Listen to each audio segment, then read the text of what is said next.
Yo, so diary.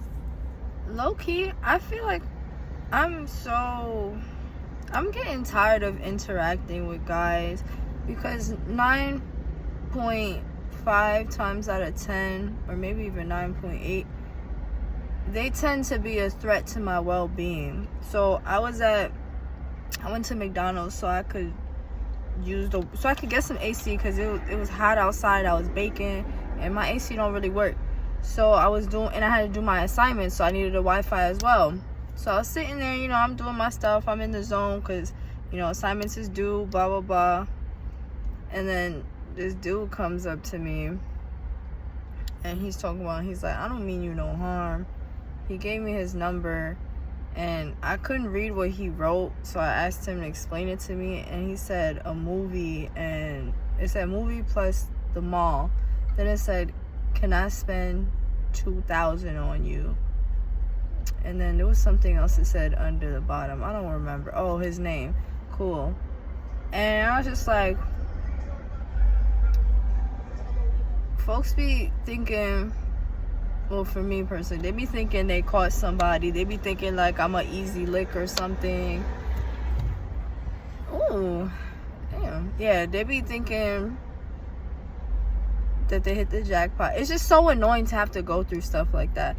That's why a lot of shorties gotta be careful, especially like if they homeless or they in their car, or stuff's not stable for them, because you gotta be careful. People is gonna look at you and scout you, and whatever the case is. Like, there are different looks that I've had that has attracted different types of guys.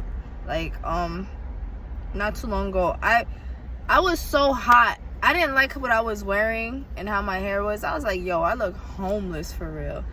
But I was like, man, because I lost a lot of weight since I wasn't eating really consistently and stuff. So I look real small, and I low-key look malnourished. So when I had this outfit I had like my whole tummy out or whatever. And on top of that, I didn't even eat that day, if I remember correctly. I don't remember. Did I? Who cares? Point is, I had somebody come up to me and he's talking to me. He's like, what's up with you? Blah, blah, blah. Then we go to like a restaurant and stuff. I just took a walk with him because he's talking about food. And also I was like, let me see this adventure. Let me go on this adventure. Not to say I don't have discernment and I just be going any and everywhere with everybody, but so we go to a restaurant, we're talking, then fast forward, he's asking me about coming back to this place. I said, yeah, cool. Then he's explaining to me that he's a pastor and he wants to help me.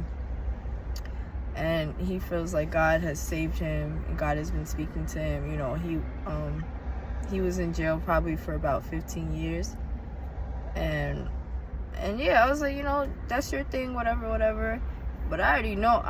I was like, the way he was talking to me, from us walking to the restaurant, I already knew if I were to really trust you or be alone with you, you would do me in. You would really do me dirty. You would do me dirty. So fast forward, right? I already knew I didn't want to associate with him, so I'm thinking of a way to get away from him. So anyway, he calls the Uber, and while we're waiting for the Uber, he's talking. He's like, yeah, we're going to go home and you're going to wash my back for me. We're going to take a shower and you're going to wash my back. And I was like, okay. And then he's just telling me a whole bunch of other stuff. He's like, do you have a change of clothes? Obviously, I don't have a change of clothes. You just see me. Just trying not to. You see me with my purse or whatever. And he's like, I'll just give you a shirt. Then he's asking me, he's like, do you swallow? And I was like, whatever you want me to do. What do you want me to do? And then he's like, oh, word. And then I asked him, I was like, do you spit? Would you spit in my butt? And he's like, oh, you like that? You into that? Then he's telling me all types of things or whatever. And I'm trying to remember the other stuff that was said. And he's like, yeah, and when we get to the house, you're gonna sit on something. Because I didn't want to sit. When we went outside, I didn't really want to sit on nothing. Because, again, I'm like that. I have contamination OCD, just for lack of a shorter way of saying it. Whatever. I just don't, certain things, oh wow, certain things just look dirty to me. I don't want to sit on it. I don't want to take the germs with me and go back to my car there, because I don't have access to a laundromat. I don't have 24-hour access to a laundromat. So that's why I don't want to just be sitting on all types of surfaces, because people be having dirty booty, and I don't want the dirty bootiness on my clothes. That's just what it is. That's why I don't really want to sit there and call it contamination OCD. I really consider that stuff. So you mean to tell me I'm gonna go sit in somebody's swampy booty and have that stuff on? Anyway, so the Uber comes. He opens the door so I can get in. And just as we're like at the door, I put my hand on his back and I said, I don't got time for this shit. And I turned around and I left.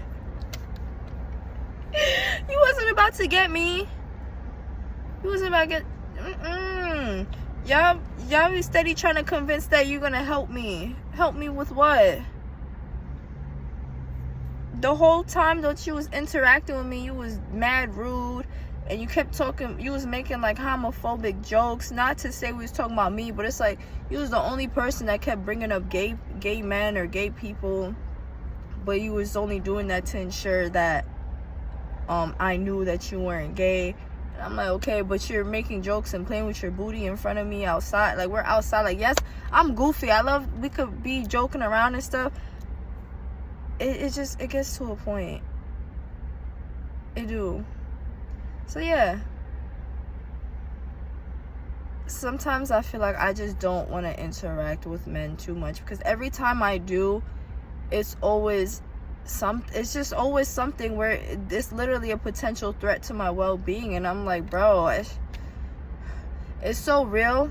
Before I was even well versed in certain things, I've been taken advantage of so many times.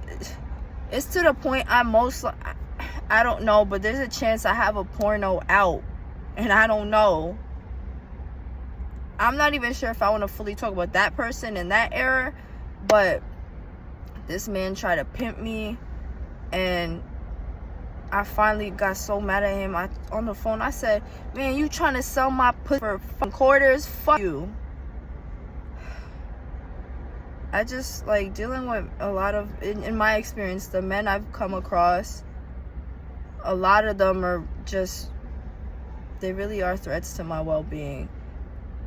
I've met a few where they're not like that, or they just haven't shown their true colors yet. And that's why I'm just like, I just want to be safe home inside. All right.